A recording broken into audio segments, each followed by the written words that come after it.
মুখ্যমন্ত্রী হওয়ার পর প্রথমবার উত্তরবঙ্গে যাচ্ছেন শুভেন্দু অধিকারী। এবার উত্তরবঙ্গ সফরে যাচ্ছেন মুখ্যমন্ত্রী শুভেন্দু অধিকারী। 20 মে শিলিগুড়িতে তার প্রশাসনিক বৈঠক রয়েছে এবং উত্তর কন্যাতেও যেতে পারেন তিনি। আর এরপর 21 মে দুর্গাপুরে মুখ্যমন্ত্রী শুভেন্দু অধিকারীর প্রশাসনিক বৈঠক রয়েছে। রাজ্যে একের পর এক প্রশাসনিক বৈঠক করছেন। ডায়মন্ড হারবারে তিনি প্রশাসনিক বৈঠক করেছেন এবং এবার তার লক্ষ্য উত্তরবঙ্গ সফরে যাচ্ছেন মুখ্যমন্ত্রী শুভেন্দু অধিকারী এবং সেখানে গিয়ে তার একাধিক কর্মসূচি রয়েছে। টেলিফোনে রয়েছেন আমাদের সঙ্গে প্রতিনিধি শিবাশিস মৌলিক। শিবাশিস, মুখ্যমন্ত্রী হিসেবে শপথ নেওয়ার পর থেকে একেবারে অ্যাকশন মোডে শুভেন্দু অধিকারী উত্তরবঙ্গ সফরে তার কি কর্মসূচি থাকছে? মূলত উত্তরবঙ্গে মুখ্যমন্ত্রী হওয়ার পর উত্তরবঙ্গে প্রথমবার যাচ্ছেন 20 মে মুখ্যমন্ত্রী শুভেন্দু অধিকারী।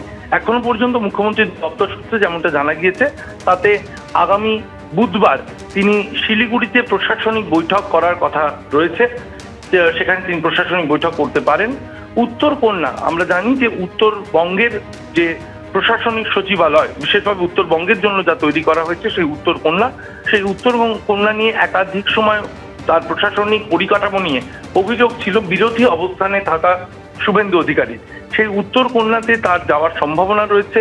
উত্তর কন্যার পরিকাঠামো খতিয়ে দেখতে যেতে পারেন মুখ্যমন্ত্রী শুভেন্দু অধিকারী এবং তারপর বৃহস্পতিবার অর্থাৎ তিনি 20 মে উত্তরবঙ্গের শিলিগুড়িতে প্রশাসনিক বৈঠক করার কথা রয়েছে এবং 21 মে দুর্গাপুরে এসে রাঢ়বঙ্গ কেন্দ্রিক একটি প্রশাসনিক বৈঠক করার কথা রয়েছে মুখ্যমন্ত্রী শুভেন্দু অধিকারীর। ধন্যবাদ শিবাশিস।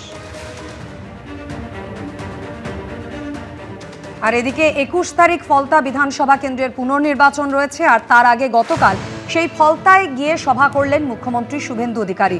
তার গলায় উঠে এলো ফলতাবাসীর জন্য বিশেষ প্যাকেজের কথা। আশ্বাস দিলেন যা প্রতিশ্রুতি দেওয়া হয়েছিল সব পূরণ করা হবে।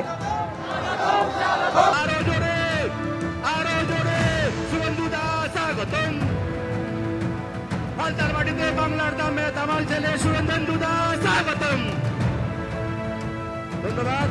আমাদের মধ্যে উপস্থিত হয়েছেন, আমি কথা দিয়ে গেলাম গোটা রাজ্যে নরেন্দ্র মোদীজির নেতৃত্বে ভারতীয় জনতা পার্টি নির্বাচনে তার সংকল্পপত্রে যা যা বলেছে সেগুলো তো কার্যকর করব। অমিত শাহজি যা যা বলেছেন সেগুলো তো কার্যকর করব, সাথে ফলতার জন্য স্পেশাল ডেভেলপমেন্ট প্যাকেজ হবে। নির্বাচন বিধি আছে, শুধু একটা কথাই বলবো, আমরা সংকল্পপত্রে কি বলেছিলাম, মহিলারা কত করে পাবেন সব হবে, প্রত্যেকটা করে দেবো আমরা।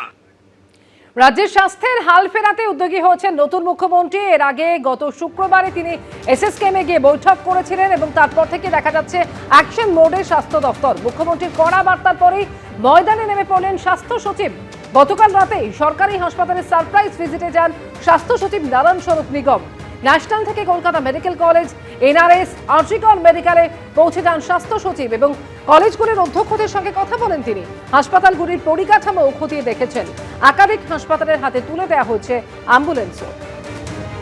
এবিপি আনন্দ এগিয়ে থাকে, এগিয়ে রাখে।